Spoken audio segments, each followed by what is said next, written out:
Well, thank you so much for joining us again. It's such a pleasure to have you back here with us. And thank you for tuning in to Regarding Consciousness. Your listening makes all the difference. Today, we have with us an amazing author who became an immediate friend for me as soon as we hopped on to record this interview. We have Seana Zelazo with us today. Originally from Montreal, Canada, she is a psychotherapist, an intuitive channel, spiritual coach, mentor, and teacher, as well as an incredible author. I can't wait to talk to you about her new book. She is a licensed clinical social worker who holds an MSW from Smith College School for Social Work. Seana began her social work career in the end-of-life care as a hospice social worker before transitioning into private practice as a psychotherapist. For the last decade, Seana has focused on providing clarity and support as an intuitive channel, connecting with the higher realms to offer guidance, spiritual coaching, and mentorship as well as teaching. Trained in a variety of modalities, Seana is a former elite runner and two-time Olympic trials qualifier in the marathon, as well as a former competitive athlete, triathlete that is. As a surfer, today Seana uses her relationship to sports as a medium to be in sacred relationship with the temple of the body. She lives in coastal New Hampshire where she surfs with her sisterhood year-round. And this is her first book that is coming out, which is called In the Way of Inanna. Seana, thanks so much for being here with us today. Thank you so much. It's an honor to connect with you. Yeah, my God, what a compelling story. It's such a pleasure to get to be in this position to read books like yours and to be awe-inspired. I was in tears, honestly, in the first few pages. You had me at hello, as they say, and would love for you to give a little context about Inanna, this goddess who is also known, I believe, as Athena, as Venus, depending on all the different cultures, and what inspired you to write her story, which is so intermingled beautifully with your own. Oh, well, thank you. Thank you for the opportunity to share the information about Inanna. Why I love Inanna and is because of what she represents. She is a goddess who embraces her polarities, and it speaks to our humanness in this beautiful way. And she's certainly re-emerging because there's definitely a collective sense of her. She's reaching many people all across the world right now, and certainly I felt that. I felt her reaching towards me, and this definitely felt like an agreement between the two of us to bring forward this story and to help her be able to help humanity at this time. Because indeed, we are in this process of evolution, that her message is extremely supportive, to provide us with the insight and the understanding of how to negotiate this evolution. So she is the goddess of love and war. She has many epitaphs, which really is another reason why I love her so much, because she really represents multidimensionality. She is considered the evening and the morning star as Venus. She's the goddess of thunderstorms and rain.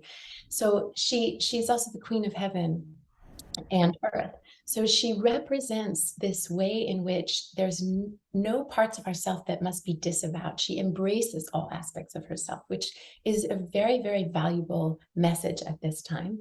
Uh, Mm. this idea of pursuing a spiritual path and yet also being insisting, let's say, on our physicality in the way that she does. That used to strike me as maybe being sort of in contrast to each other, but through Inanna, who insists on her physicality, it helps me understand why I have done the same. Mm. And it helps me understand that her message is that the body is the vehicle for our divinity in this lifetime, to move us through to help us arrive to our ascension, or at our ascension, through our ascension. So this relationship I have had with the body as an athlete became really clear to me in my relationship with Inanna. But she also prioritizes her pleasure in general, which is this message for women across the world to reconnect with our own bodies, to prioritize our pleasure, and to really to upgrade our relationship with our body. So there's a message that comes through from Inanna that really emphasizes self-love. And to me, that is the way that we help bring about change in the world. If we begin with the self and lift our vibration, lift our relationship with self, and engage with self in an unconditionally loving way, then that's the energy that's poured forward into all relationships and certainly into the world. So this is her message. And the embracing of polarities is really this powerful idea that clicked for me in that to help me understand that I don't need to be ashamed of aspects of myself, but I can celebrate that I have a warrior energy in the sense of being an athlete, and yet I'm also a mother and tender in that way, right? So that these aren't opposite aspects. They are synthesized into who I am through understanding Inanna, and she just does that so beautifully. So I love that. Well, I was so touched, honestly, Shauna, when I started reading the book and you wrote, I think you were 19 at the time, and you were writing this essay that was tied into suicide. And it's something very near and dear to my heart. I tried to commit suicide 3 times myself, talking about the two aspects of our personality. People look at me now and they say, "Oh, Jennifer, that's impossible. You're such a happy, easygoing spiritual person." And we have the dark and we have the light. There is dark and light in everything. And in fact, a quick side note, God forbid somebody is struggling with suicide. Deepak has a website called neveralone.love that I just want to do a shout out for, because what they did is the co-founder of Never Alone, Gabriella Wright, her sister, died by suicide 4 years ago, and they created an AI called Piwi, Piwi, that has helped prevent 6,000 suicides around the world, which is just extraordinary. So God forbid if you do have a loved one who's going through that. I just wanted to digress and mention that for anybody who might be struggling. So to your point in the book, though, Shauna, I mean, it was just such a riveting part. This is the part where you had me in tears. And you're talking in the book about how you just wrote this essay. And I'm going to let you share the story because it's just so moving in your own words. so much. And I'm so pleased to hear that about Deepak's a resource that's so incredibly powerful. So thank you for sharing that. In the part of the book that you're describing, I was 19 and I was in the end of my freshman year at school at McGill, and I was writing a paper on Kate Chopin's The Awakening, in which the heroine dies by, well, she takes her own life through drowning, but she had just learned how to swim the whole summer. That was what she was doing. It was this beautifully empowering experience. But in the story, or in the paper, I was describing how this was really her way in which she was reclaiming her life and taking her life back into her own hands. And and then I rushed because it was definitely an all-nighter. And at that time we had to deliver things. So I had to go and actually take it and put it in this box in the English department for the final paper. And on my way back, which was, still pretty early morning, when I came into my apartment and it was still dark, there was this, because the shades were still drawn, and there was a blinking light going off it was my machine. And it was a very alarming experience because I just wasn't expecting something to show up that early. So it was my father's message, and he was explaining to me that my mother was in the hospital.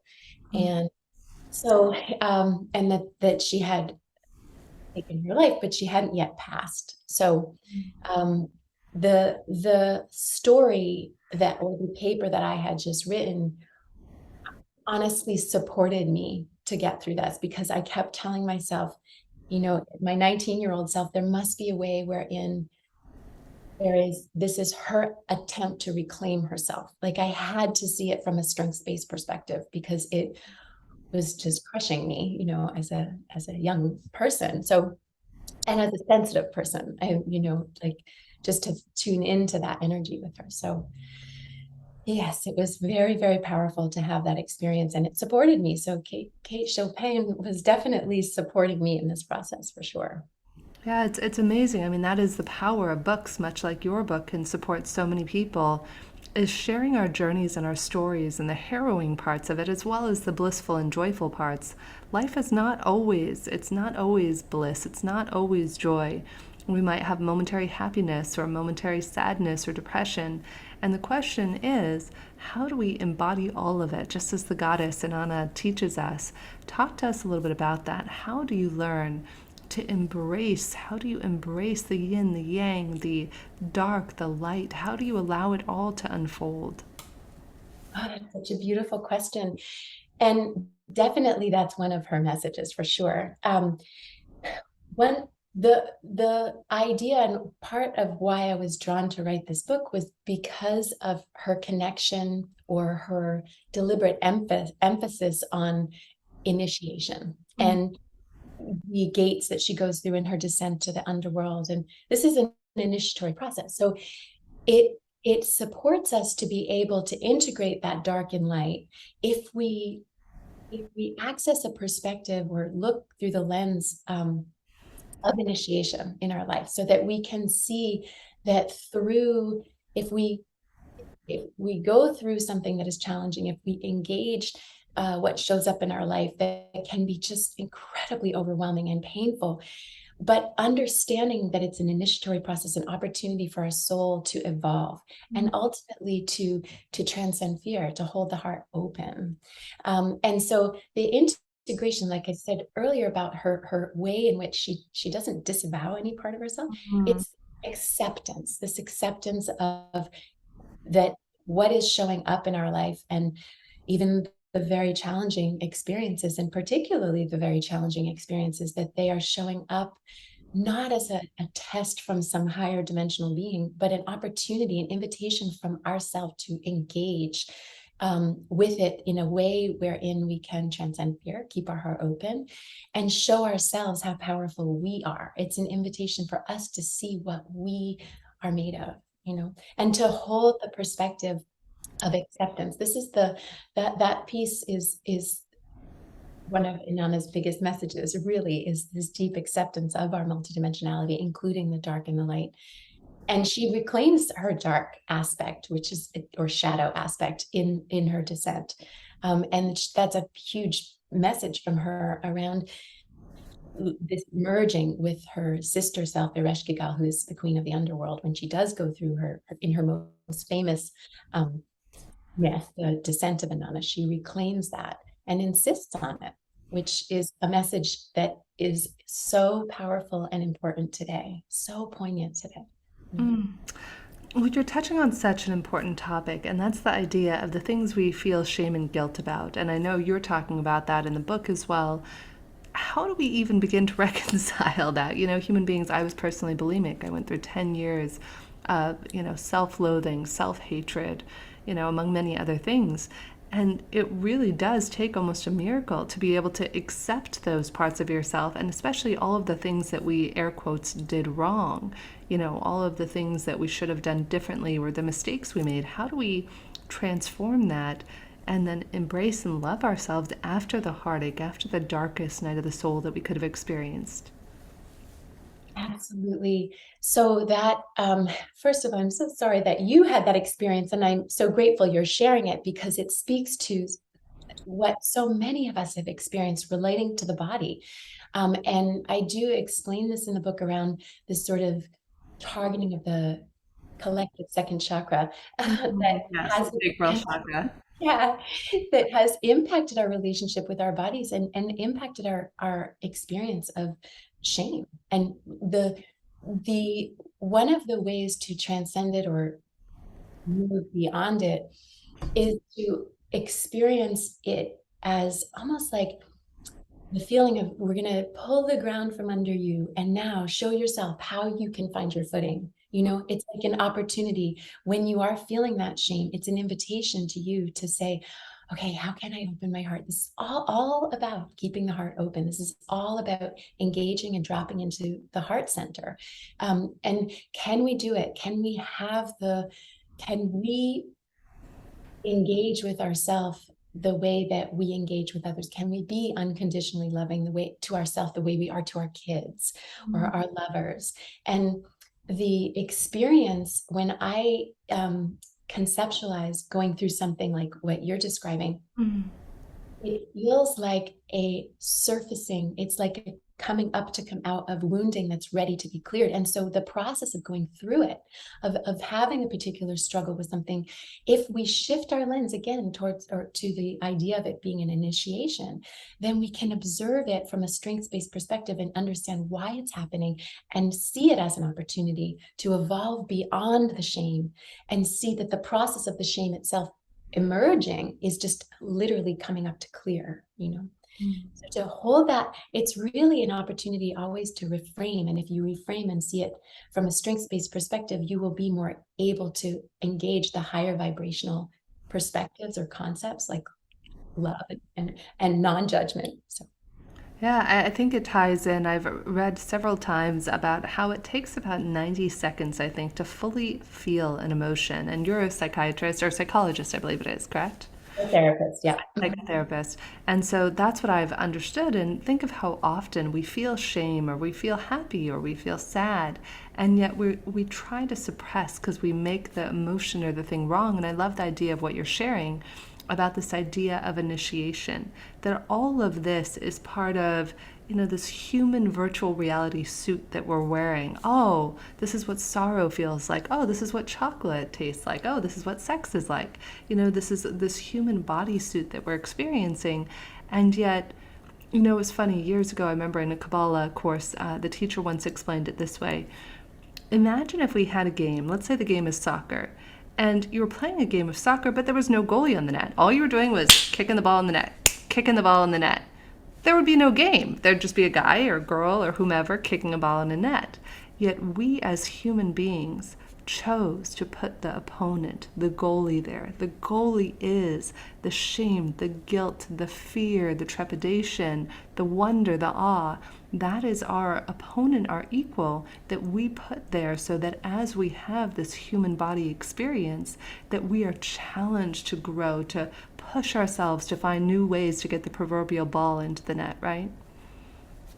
Absolutely. I love that analogy. Absolutely. Steal it. Feel free to take it. It came from the Kabbalist. It's so brilliant because that's it indeed. And that's the reframe I'm talking about, is this idea of, in what way is this helping in my evolution? In what way can I engage from the most consciousness I have access to in this now moment with this situation?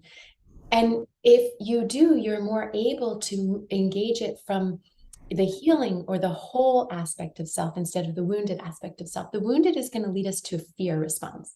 But if we say, okay, I understand, I have gone through something that was challenging and I have some wounding around it, but if I was whole, if I was healed, if I was beyond this, how would I respond to this? Would I interpret it would I take it personally? Would I feel shame about this?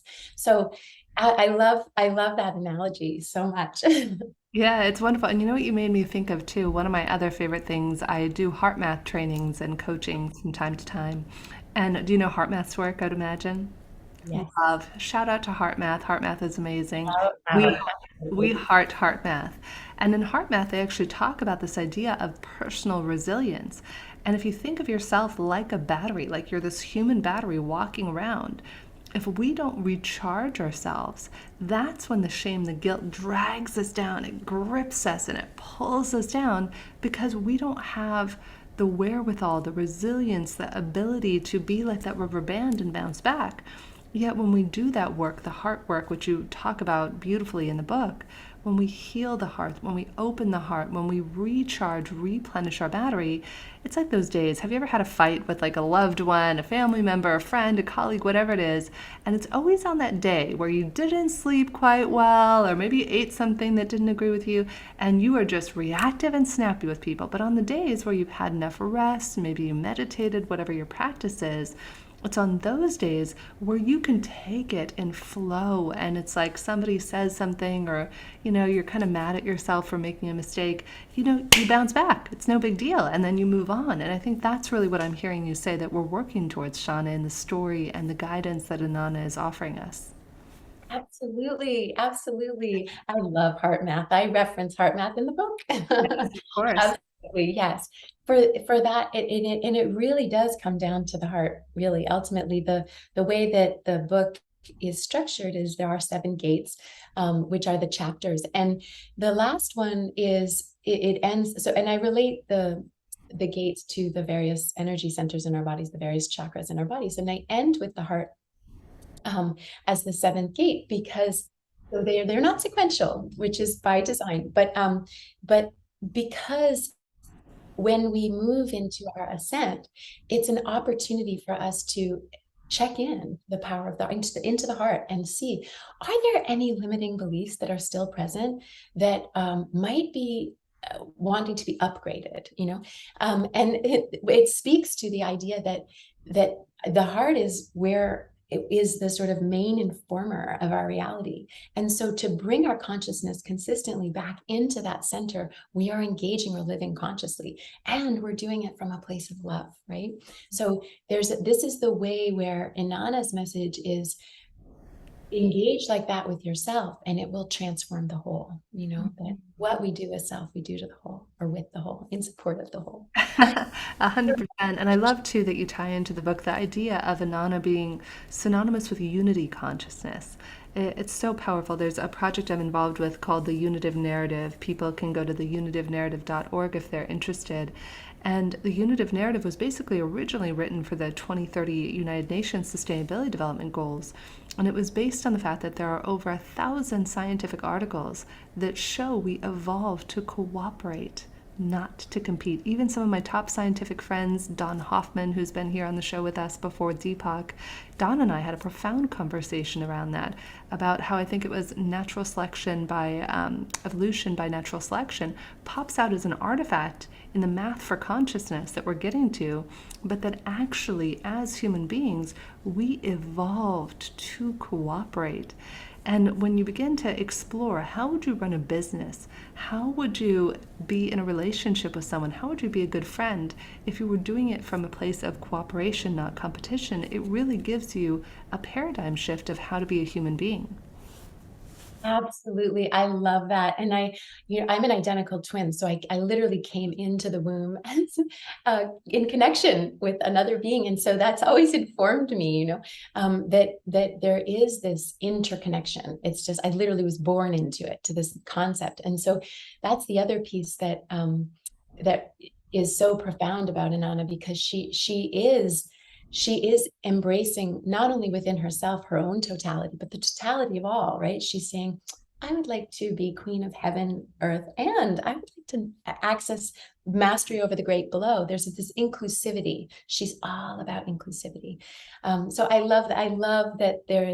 I love the emerging science around unity consciousness. It's beautiful. Thank you for showcasing that on your show. I know. I'm praying one day, two of my dear friends, so Dawn and Jude Curvin, who we'll also have on the show very soon. Jude has a new book coming out called The Story of Gaia that ties in all of the science. She was one of the main authors of this unitive narrative paper. And she and Dawn, how one day, we just for kicks and giggles, I put Zoom on. I said, guys, I really want to put you together and have a conversation on consciousness.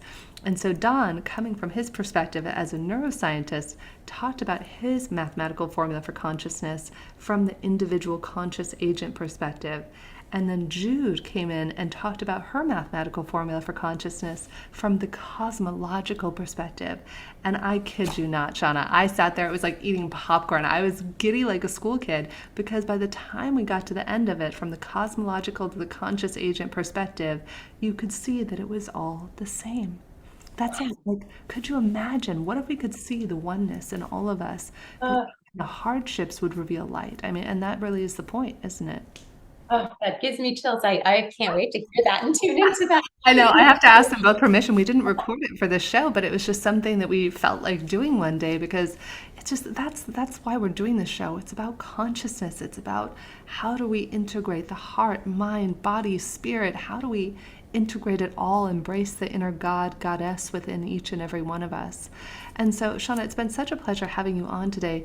Before we get into where people can find you and look up some of your links, which of course we'll have in the show notes, do us a favor and tell us, what would be your advice for anybody who's going through maybe this arduous journey, this reconciliation, juxtaposition of the light and the dark in their own lives? What advice would you give, or wisdom, based on your profound knowledge you share in the book? Well, the idea that if this is showing up, it is because you possess, and Inanna is sometimes depicted with armor on her back. Mm. And the artist in my book, oh, I love my artist. She's so beautiful. Madeline Hay, she did a representation of Inanna who doesn't have the armor on her back. She's not carrying the arrows on her back. And what is significant about that is that she is now embodied. She embodies those tools. She possesses them within. And so what I would recommend to individuals that find themselves in this position is to realize that they, like Inanna, now possess the tools. They hold the capacity, the wisdom, the skills to be able to negotiate what they are finding, what is before them. And that there is an aspect of their higher self that is encouraging them to do this. And again, this isn't a test. It's an invitation for them to see how powerful they are, to see they hold the wisdom themselves. They know their own way to wholeness. And so to bring the awareness to that they already hold this amazing repertoire of ways in which to negotiate challenge, Yeah, I always like to use the analogy of Batman, and people always say, well, Batman is a well-known superhero, but he's not superhuman. All he is a man with a lot of tools in his tool belt, and that's my wish and dream for every one of us, is that we have the tools in our tool belt necessary to be the extraordinary superhuman, super heroic, heroine beings that we can be. And thank you so much, Seana. So tell everyone again where we can find the book, where we can find out more information about you, and again, we'll have it in the show notes as well. Thank you so much. My website is seanazelazo.com, and you can find the book at Amazon, Barnes & Noble, and sacredstories.com. And I'm so excited to share this book with you all. Thank you so much. Yes, thank you so much for being here with us today and for offering us your listening. And for those of you interested in going on an internal healing journey, one of my other passion projects is a program called om-heals.com, where I had built a recruiting company that I sold years ago, and my gift was always intuition. And we spent almost a whole year creating a mathematical formula to mirror my intuition, to match people with the perfect spiritual holistic practitioner for you from anywhere around the world. So if you want to learn more about that, it's free to find out who you match with. Go to om-heals.com, and you can use coupon code INTRO20 for 20% off your first session with one of our healers. So thank you so much for joining us today, and it's such a pleasure to be with you.